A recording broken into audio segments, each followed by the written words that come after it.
Hey guys, Matt the Greeter here. I'm moving a little quick here on a Saturday.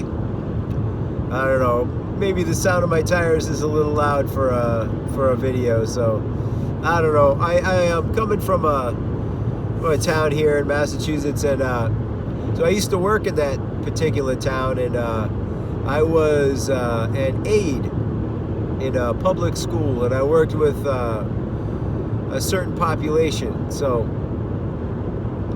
I just passed the house of one of the kids that I used to work with, and when I got that job, I was not much older than the students I was working with. And I worked with a kid who was, we'll call him a handful, right? He was a high school student, senior in high school, and most people would say he's a crazy person. And if you're straight-laced, if you're wearing a pantsuit or something like that, watching this kid walk into your door, it was strike terror. People didn't know what to do with him, and I loved him. He was one of my favorite people that I ever worked with, you know. And this was a number of years ago now, so I just passed his house. So what happened was, he got, you know, time passes, you lose track of people a little bit. We had forged a bond. When I first got that job, I was just coming off some really, really hard times. I was just going into some other hard times too. I didn't know it at the time, but I was just coming off a real mean stretch. And I didn't have any pretending to do. I mean, I was who I was, and resonated occasionally with certain people, and this kid was who he was, and that resonated with me. So we struck up a bond. You know, we communicated, you know, long after he graduated, and I moved on to other things. And he ended up serving a couple tours. He was a Marine. He went to Afghanistan and was in combat, you know, and he survived. He came home and took up a life of training German Shepherds, you know. So here's this kid that could not be controlled, almost impossible to care for, and here he was going into hostile situations, and then coming home and living a life of service, raising these beautiful dogs, and he was killed by a wrong-way driver. You know, on the highway, no drugs, alcohol, none of that stuff. I think it was an old dude, got on the highway going the wrong way. You come around a corner, and that's the end of the story. You know, so I passed his house, and it's in shambles now. He's been dead for a number of years. I still think of him. He's still that same age when I knew him. Probably 20 years old, something like that. And he's been gone a long time. His house is, I don't know, there's two cars that are growing weeds out of the engine compartments. Occasionally there's a shiny car there, and occasionally if I go by at night, there's a light on inside. I'm not sure who that is. But a mutual friend a few years ago took a picture. He was in the house, and Bobby, this kid, had a rack of whiskey, and on the back of one of the bottles it said "Drink with Trav," and that's what everybody called me back then, was Trav.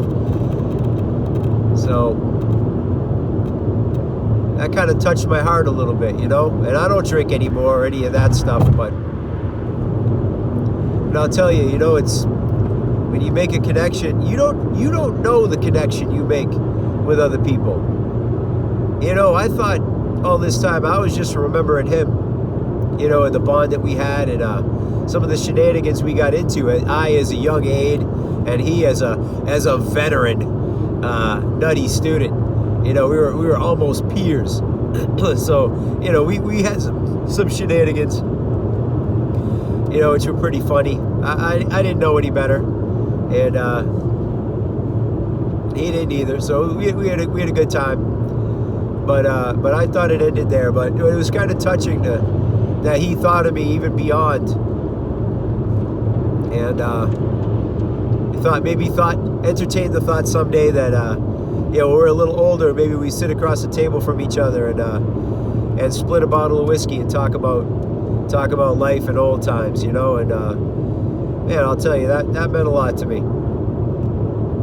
So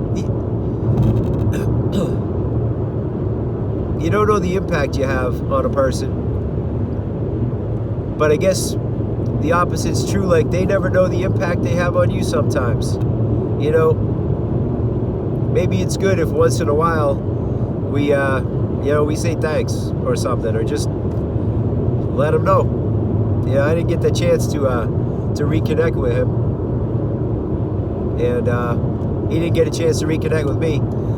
I imagine I'm a very different person now, and I'm sure if he lived and kept raising those German Shepherds and making those positive contributions, everybody that knew him, everybody that took the effort to get to know him, became fiercely devoted to him. He was one of those kids you walk through fire for him, because he'd do the same for you. And growing up, I didn't have a lot of friends, but the friends that I had, were solid. And this kid was a solid kid. I miss the idea. I'm not walking around on the earth with him anymore. I'm still walking on the earth, and he's not. Yeah, why is that? I don't know. I don't need to know.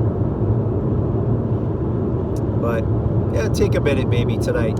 Think about somebody who's had an impact on you.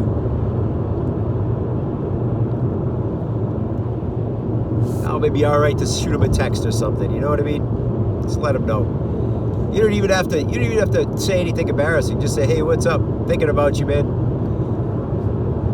And hope you're doing good. That's it, man. Sometimes that's enough. All right, guys, Matt the Greeter. Listen, I care about you guys. Be good to each other. Be good to yourself. Let's move this winter on out of here so we can get back on two wheels here in the Boston area. And get rid of these allergies and all that stuff. That'd be a glorious day, you know what I'm saying? All right, guys, that's all I got for you today. I'll check in with you soon. My camera's gonna fall off as soon as I merge on to this other highway here, so I'm gonna mosey on over and let you go. All right, guys. See you on the road.